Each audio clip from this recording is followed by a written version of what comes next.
So Jeremy, over the course of 20 years, you and your firm, mbaMission, have worked with tens of thousands of applicants to elite business schools all over the world.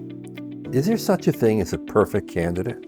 John, I wish that I could tell you that there is a perfect candidate. And there certainly are candidates who come to our door and I'm like, wow, this is someone who's special and I really have a lot of confidence that they're going to get in. And I think those rare applicants actually spook the rest of the pack, because there are a couple of superstars every year in a class. They're like, whoa, I don't know if I heard about that person. I don't know if I can keep up with that person. But the majority of the applicants are just every day incrementally doing something a little bit better than others on a relative basis. So, you have the cohort of consultants, and the ones who get in are the ones who just at every, what I call turn of the dial, every turn of the dial do a little bit better. So maybe their GPA plus their GMAT plus their recommendation plus, maybe they've got a better, well, this comes on the recommendation, but a better review, and they've maybe pushed themselves a little harder to do more community service or had some good luck and been on a plum project, and the increments of all those things add up. And so that's how you get, maybe a little bit of, I don't want to use this word, but a little bit of cream that Harvard or Stanford can get from certain cohorts that stand out. Yes, there are individuals out there. I can think of one. I'm going to slightly disguise this person's profile. So this is the closest it comes to having a person that you worked with who was a perfect candidate. Yes, and wait for it, because there's a surprise ending. Okay. But the individual who's the closest it comes to a perfect applicant, we had an applicant, again, I'll disguise it a little bit, but professional athlete, extremely involved in that sports labor union, did a lot of community service with something like the United Way through the team, so was not sort of at a distance from the community, but was very involved in the community. Phenomenal GMAT score. What was the GMAT score? I believe it was a 750. Wow. Excellent grades, a strong national university, like one of repute, but certainly not an Ivy League school. And had like a 5-6 year career in his sports league. And he went 1 for 2 with Harvard and Stanford. I don't want to say which one because I don't want to give away too many clues. But he went 1 for 2, and this is as close as I can think of to a perfect candidate. Our feeling was that maybe he put something out in his interview at both, because he was interviewed at both, that said that he was favoring one over the other, because Harvard and Stanford don't like to be denied. That's true. And so they like to try and figure out where people are going, and sometimes they'll even ask a staffer, or they'll try and suss it out through the recommenders to try and figure it out. But that's as close as it comes. And that individual, when others get to school, they tell their friends, oh, I'm in the same class as a professional athlete who had a 750 GMAT. And then everyone else who's applying, the other 10,000 people, say, I can't live up to that. Right. But there isn't that perfect applicant. You don't have to be a perfect applicant. You, generally speaking, have to do what I believe Derek Bolton once said. You have to do the commonplace things remarkably well. Derek Bolton, the former admissions director at Stanford Business School. The commonplace things remarkably well. You are just trying to differentiate yourself relative to your cohorts. And that's what makes the difference. Now, what stands out to me in this story is not that this person had everything going for him, but that one school chose him over another. It may be true that there was some signal there that he was going to turn one school down, but still, it's shocking to me that the perfect candidate that you've worked with over 20 years didn't get into both schools. Yeah, I mean, look, we're there to help people put together their best applications, but ultimately there are aspects that are out of our control. It's possible. I don't think this is true, but it's possible maybe that this individual said something impertinent during an interview. It's possible that that's true. A recommender said the wrong thing about this person when asked to discuss his weaknesses. At some level, it's a qualitative process where there has to be some evaluation, and it's possible this individual wasn't one admissions officer's cup of tea and a second admissions officer's cup of tea. This individual was interviewed, so it happens. But I would say that the perfect applicant, again, putting that individual aside, for most people, we find that the successes at Harvard and Stanford, relative to the other top M7 schools, are based on an individual's ability to say, I have initiated and created. So there's something here that is mine, that my stamp is on, that I own. So, it doesn't need to be I have, defined an entirely new category at Amazon and they're doing $1 billion in revenue because of me. It could be something smaller. It could be, hey, I started a diversity group that's thriving at my firm. I started this community program. I managed to get this one client and it was my idea and I went out and we got them and it's working. Or I thought of this interesting innovation for our technology, whatever it might be.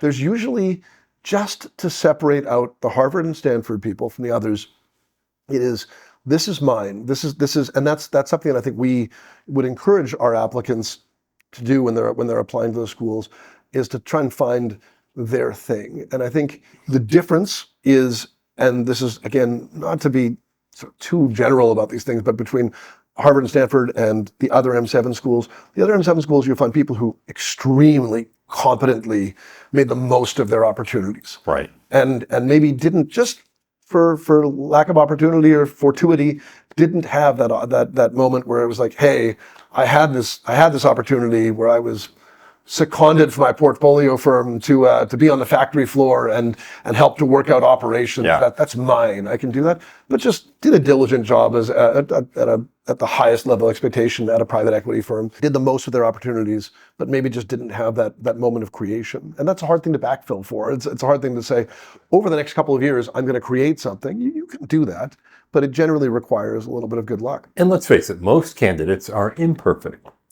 Yes. And the whole point of MBA missions is that it's supposed to be, at least this is what admission officials say, a holistic process. So the most common imperfections may be, okay, my GMAT or GRE score is below the class average, right. Or my GPA isn't where it needs to be because maybe in my first 2 years of undergrad I didn't take it as seriously, I wasn't mature enough, or something happened. Or maybe I'm not working at Goldman Sachs or McKinsey or Amazon or Google. Maybe I didn't have the chance to go to an Ivy or near Ivy undergrad school, or any number of those things. And it's up to you and your consultants to try to figure out how to offset the one thing that may not measure up. I think that there's a lot of that is in the eye of the beholder, right? So we will have applicants. I remember there was 1 year where I couldn't have a bigger coincidence out there, where I had an applicant who was at a consulting firm who said, I'm just like a McKinsey, Bain, BCG, who said, I'm kind of a dime a dozen, and I wish I had done something really offbeat and different, like opening up a retail store, because that would make me different. I swear to you, we had someone who had opened up a retail store at the time who said, I opened up a retail store. I wish I could be doing something different, like being a consultant, because they accept so many consultants from McKinsey, Bain, right. BCG. So much of your weakness is like perception, and there's of course room for both of those applicants, as long as they represent excellence in what they do. Now, it is harder to mitigate weaknesses in a GPA or a GMAT when you're in an extremely competitive pool, because what is the impetus for Harvard Business School to accept the private equity applicant with a 650 GMAT when they've got so many with 750 GMATs? There are limitations of what you can mitigate, but I think that often a lot of what applicants are striving to mitigate can sometimes even be their strength. It just depends on their own perceptions, and there also are things that you can cure for. Katie Lewis, who's a most widely renowned members of our team, who's always winning the Poets&Quants Consultant of the Year award. She is notorious at our firm, and I think in a positive way, for saying, you're not ready. You need another year, and you need to work on your profile before you should be applying to. She helps personally a couple of percentage points every year get into Stanford and Harvard.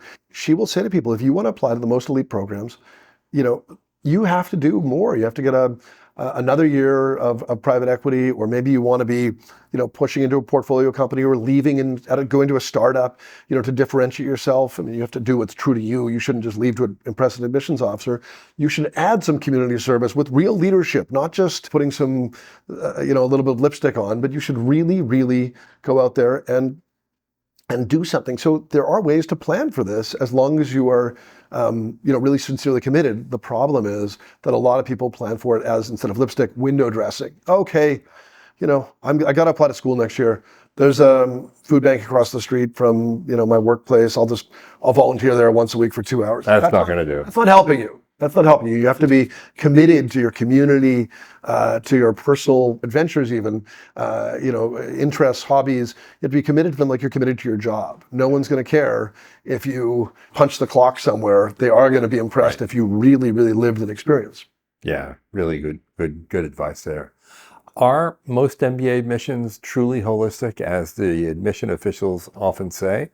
Or at some schools, could it be that some schools really want a high standardized test score, or some schools want something else, but they're not willing to admit it? I do think that it's extremely. I think the admissions process is truly holistic, and I think every school could drive their averages higher if they really, really wanted to, but they'd be sacrificing those interesting applicants that make the class, diverse, fun. Yeah, I mean, Kirsten Moss at Stanford, who had been head of admissions for a number of years, basically said that their high GMAT average turned away applicants, and that was the biggest issue. She was really worried about that. Yeah. She was losing a lot of incredible candidates because they look at that average and they say, I'm well below it, I can't compete. Yeah. And they don't apply. Yeah, absolutely. But I do think, they obviously want to have their high averages, which we can have a separate discussion on how silly that is, because it doesn't make sense in an MBA world. Or it only makes sense at U.S. News and World Report, which ranks them on the basis of those averages. Yes, most MBAs have so much evidence of their competency while they're applying that really they don't need a test to prove their competency. But we can separate discussion to spin your question a tiny bit. You cannot get into a top program without having high quality business experience. You just can't. They can't. If you have an 800 GMAT and a 4.0 GPA and your business experience doesn't reveal that you're really going places, you can't get in. I mean, you have to be able to live the experience in the classroom, and in your community that says like, hey, I'm adding something here. I am not just effective in class, I'm effective in the community, I'm going somewhere professionally. The schools are trying to place a bet on your long-term success. And your long-term success is obviously more than your GMAT and your GPA, and that's not just a cliche. It's a fact. You have to have interesting professional experience to get into a program. Okay, Jeremy, the takeaway for me, a perfect candidate is like a needle in a haystack, incredibly rare. Everyone's somewhat imperfect, but it may not matter if everything else matches up, and you really build your strengths in an application and in how you present yourself.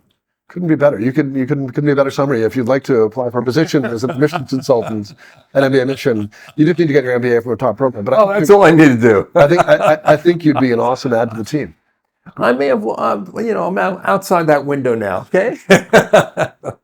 Great chatting, John. Jeremy, thanks.